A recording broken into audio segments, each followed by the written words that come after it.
The glittering NHL award ceremony, usually a night of celebration and camaraderie for the hockey world, took an unexpected turn this year when Meghan, Duchess of Sussex, found herself at the center of a controversy that would dominate headlines for days to come.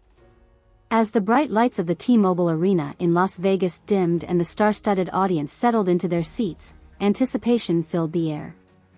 The night had already seen its fair share of emotional moments, with players receiving recognition for their outstanding performances throughout the season. However, no one could have predicted the drama that was about to unfold. Meghan, invited as a special guest presenter, was slated to deliver a speech on the importance of inclusivity and diversity in sports. Her presence at the event had been met with mixed reactions from the hockey community, with some praising the NHL for branching out and others questioning the relevance of her appearance at a hockey awards ceremony. As she took to the stage, resplendent in a custom-designed midnight blue gown, Meghan's confident smile betrayed no hint of the turmoil that was about to ensue. The initial applause was polite, if not overwhelmingly enthusiastic, as she began her carefully prepared address. "Good evening, everyone," Meghan began, her voice clear and steady. "It's an honor to be here tonight among so many talented athletes and dedicated fans of this incredible sport." For the first few minutes, all seemed well. Meghan spoke eloquently about the power of sports to unite people from all walks of life and the need for greater representation in hockey. However, as she delved deeper into her speech, touching on more controversial topics related to social justice and equality, a palpable shift in the atmosphere became evident. It started with a few restless murmurs from the audience. Then, almost imperceptibly at first, people began to rise from their seats and make their way towards the exits. What began as a trickle soon became a steady stream of departing guests. Meghan, consummate professional that she is, attempted to soldier on, but the distraction of the mass exodus was impossible to ignore. Her voice faltered slightly as she watched, with growing disbelief and anger, as the once-packed hall gradually emptied before her eyes. By the time she reached the conclusion of her speech, the scene before her was a far cry from the packed auditorium she had faced at the beginning.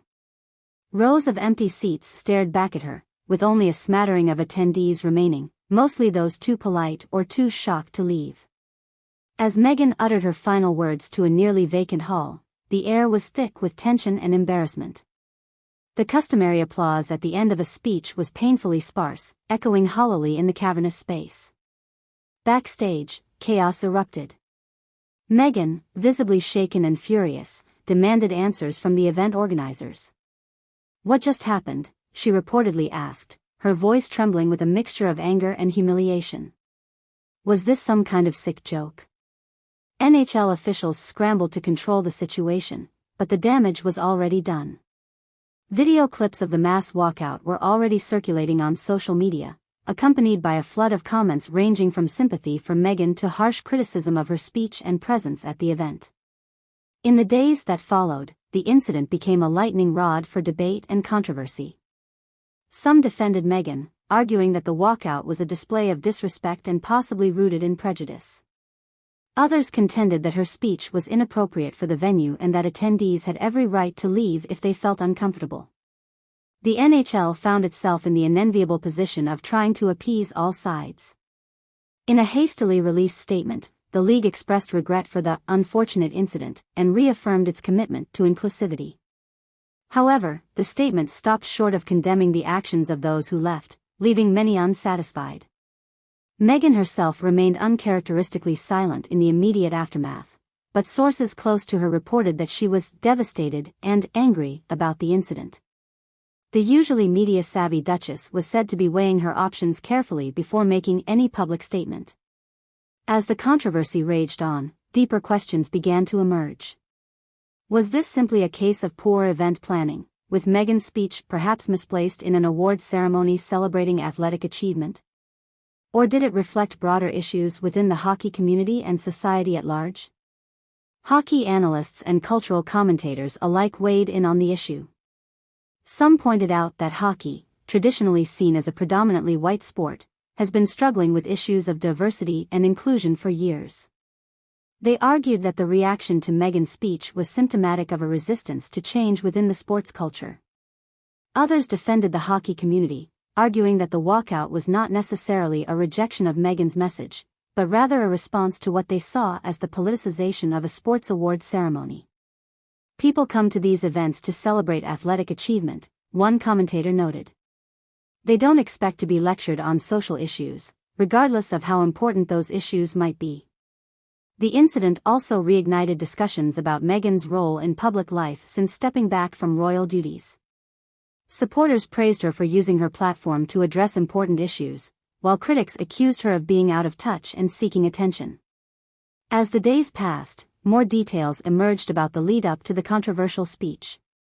Sources within the NHL revealed that there had been concerns about the content of Meghan's address, but that these had been dismissed in the interest of presenting a progressive image for the league. There were definitely some red flags, an anonymous NHL executive admitted. But we were so focused on the potential positive publicity that we didn't fully consider how it might be received by our core audience.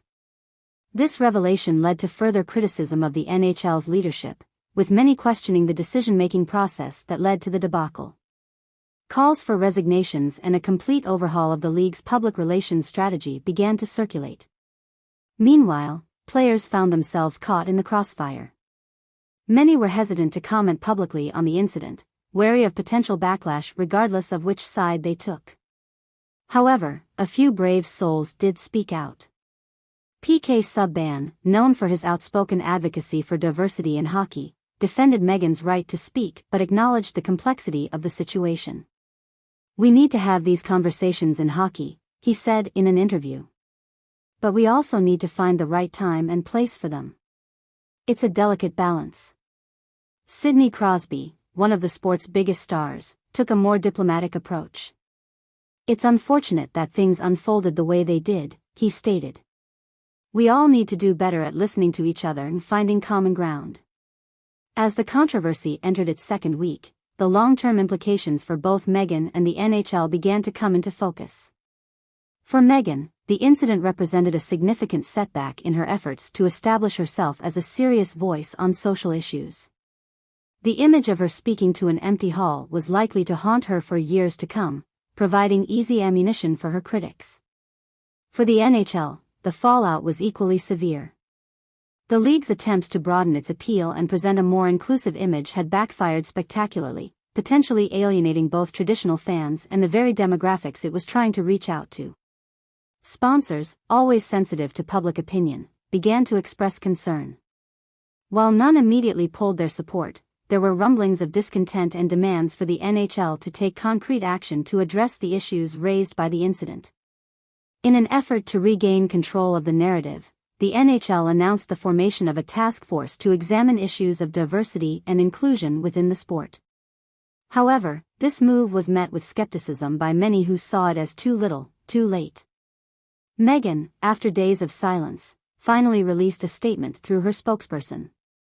In it, she expressed disappointment at the reaction to her speech but reaffirmed her commitment to fighting for equality and inclusion.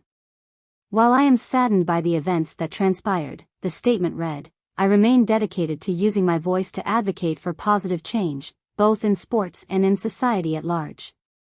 The statement did little to quell the controversy, with both supporters and critics finding ammunition in her words.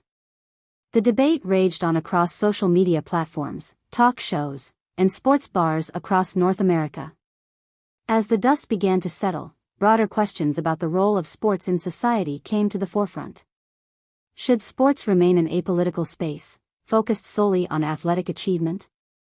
Or do sports figures and organizations have a responsibility to address social issues, given their enormous platforms and influence? These questions had no easy answers, and it became clear that the NHL awards incident was merely a symptom of larger, more complex issues that society as a whole is grappling with. In the end, the 2024 NHL awards will be remembered not for the achievements celebrated that night, but for the controversy that overshadowed them.